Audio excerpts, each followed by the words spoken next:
देश के अलग अलग राज्यों से अलग अलग शहरों में लगातार इस तरह की घटनाएं लगातार सामने आ रही हैं जो कि देश को झकझोर कर रख देती हैं। किसान आंदोलन को लेकर जिस तरह से लखीमपुर खीरी से एक खबर सामने निकल कर आई और एक दर्दनाक वहां पर हादसा हुआ, और आपको बता दें कि जो आरोपी है खुलेआम घूम रहा है, उसको लेकर कोई उचित कार्रवाई नहीं की गई। इसी पर विस्तार से बातचीत की हमारे इंदौर संभाग ब्यूरो वाजिद अली कुरैशी ने सुप्रीम कोर्ट के सीनियर अधिवक्ता एहतेशाम हाशमी से। क्या कुछ उन्होंने कहा, आइए आपको सुनवाते हैं। नेशन 24 न्यूज़ चैनल पर आज हम आपको रूबरू कराने जा रहे हैं सुप्रीम कोर्ट के जाने माने अधिवक्ता एहतेशाम हाशमी जी से, और हम आज उनसे देश में ज्वलंत मुद्दों पर बात करेंगे। सबसे पहले हम उनसे जानना चाहेंगे, जो देश में हाल ही में घटना हुई है किसान आंदोलन में, एक बीजेपी नेता के पुत्र ने गाड़ी चला दी जिसमें कई किसान घायल हो गए और 8 किसान की मौत भी हो गई। इस मुद्दे पर हम उनसे बात करेंगे और जानेंगे कि इसमें क्या पहलू और क्या जानकारी वो रखते हैं। जी आप बताइए। देखिए, जैसा कि आप सब जानते हैं कि किसान आंदोलन हिंदुस्तान में काफ़ी दिनों से चल रहा है, और जिस तरह हमारी सरकार का रवैया किसानों के प्रति है वो बहुत ही ज़्यादा दुर्भाग्यपूर्ण है। अभी आपने लखीमपुर की घटना देखी कि एक मंत्री के पुत्र ने किस तरह से गाड़ी से किसानों को रौंदते हुए 8 किसानों की हत्या कर दी। मैं मोदी जी से और योगी जी से एक सवाल पूछना चाहता हूँ कि आप लोग कहते हैं आप लोगों ने अपराध मुक्त उत्तर प्रदेश बना दिया है, तो क्या यही अपराध मुक्त उत्तर प्रदेश है जिसमें एक मंत्री का बेटा किसानों के ऊपर गाड़ी चढ़ाता हुआ ले गया और अभी तक यूपी पुलिस ने उन लोगों को अरेस्ट नहीं किया, ना ही उनके घरों को तोड़ा है। आपने देखा कि यूपी सरकार की जो कार्रवाई हो रही है कि वो सो कॉल्ड क्रिमिनल्स का इनकाउंटर कर रहे हैं, उनके घरों को तोड़ रहे हैं, उनके नाम के पोस्टर छपवा रहे हैं। तो मैं योगी जी से पूछना चाहता हूं कि जिस मंत्री पुत्र ने ये कार्य अंजाम दिया है, 8 किसानों को मौत के घाट उतारा है, उसमें कब कार्रवाई होगी, कब मंत्री और मंत्री पूर्व की अरेस्टिंग होगी, और कब उनके घरों पर बुलडोजर चलेगा, कब उनकी फोटो बैनर के साथ लखनऊ के चौराहों पर लगेगी। ये दमनकारी नीति जो बीजेपी सरकार कर रही है, ये अंग्रेजों से भी ज़्यादा खतरनाक और भयावह है। आप देख रहे हैं कि हमारा किसान अन्नदाता जिसको हम कहते हैं, एक ज़माने में नारा दिया गया था जय जवान जय किसान, लेकिन आज वो नारा मरता जवान मरता किसान में तब्दील हो चुका है।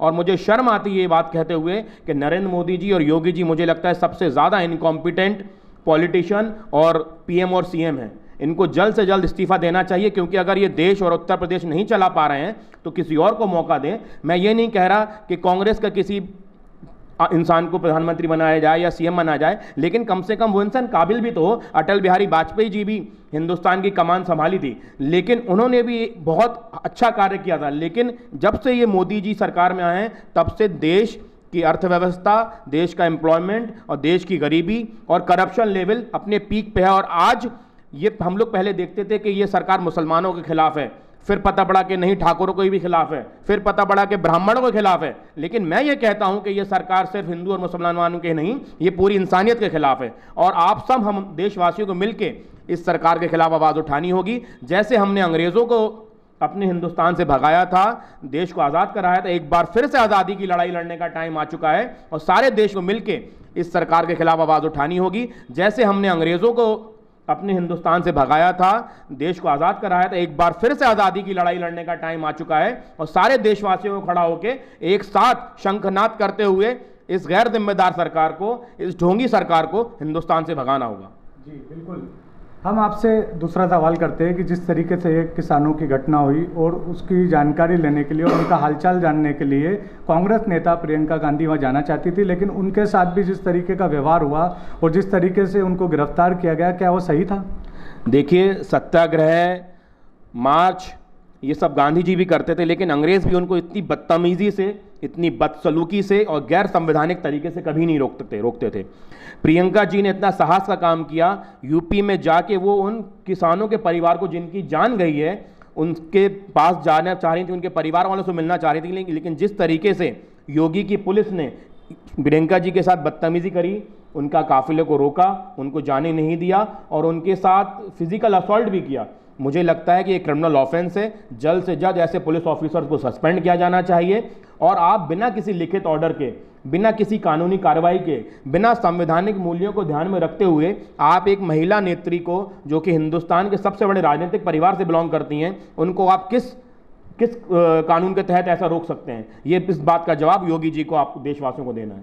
जी बिल्कुल एहतेशाम जी, कुछ संगठनों द्वारा आप पे लगातार ये आरोप लगाया जा रहा है कि आप एक वर्ग विशेष के लिए फ्री में केस लड़ते हैं, जैसे कि अभी हाल ही की घटना इंदौर में हुई थी, एक चूड़ी वाले का केस था जो आपने फ्री लड़ा। तो क्या इसी तरीके से आप किसान आंदोलन में भी किसानों के लिए फ्री केस लड़ेंगे? जी देखिए, जैसा कि हमारे honourable chief justice of India justice Ramana sir कह चुके हैं कि हम सब लॉयर्स का फ़र्ज़ है कि जो इंसान लॉयर्स की फ़ीस अफोर्ड नहीं कर सकते उनके लिए हम लीगल एड और उनका केस फ्री में लड़ेंगे। तो मैं हमारे चीफ जस्टिस साहब की बातों को सर आंखों पे रखता हूं और मैं उनका सम्मान करता हूं। और हमारी लॉ फर्म जो है, हमारी लॉयर्स की टीम है, पिछले 11-12 साल से गरीबों को मुफ्त न्याय दिलाने में उनकी मदद कर रही है। किसान परिवारों के लिए भी हमारी लीगल टीम उनकी संवैधानिक, वैधानिक और लीगल लड़ाई लड़ने में पूरी तरह सक्षम है। और हमारी टीम बहुत जल्द लखीमपुर खीरी प्रस्थान करेगी और उनके परिवार वाले अगर चाहेंगे, उनकी मंशा होगी, तो हम उनको भी विधिक सहायता प्रोवाइड करेंगे। तो ये थे हमारे साथ जाने माने देश के वरिष्ठ सुप्रीम कोर्ट के अधिवक्ता एहतेशाम हाशमी साहब। इसी तरीके से जिस तरीके से एहतेशाम हाशमी साहब ने हमारे सवालों के बेबाक जवाब दिए, हम लगातार ऐसी शख्सियतों से आपको रूबरू कराते रहेंगे। इंदौर से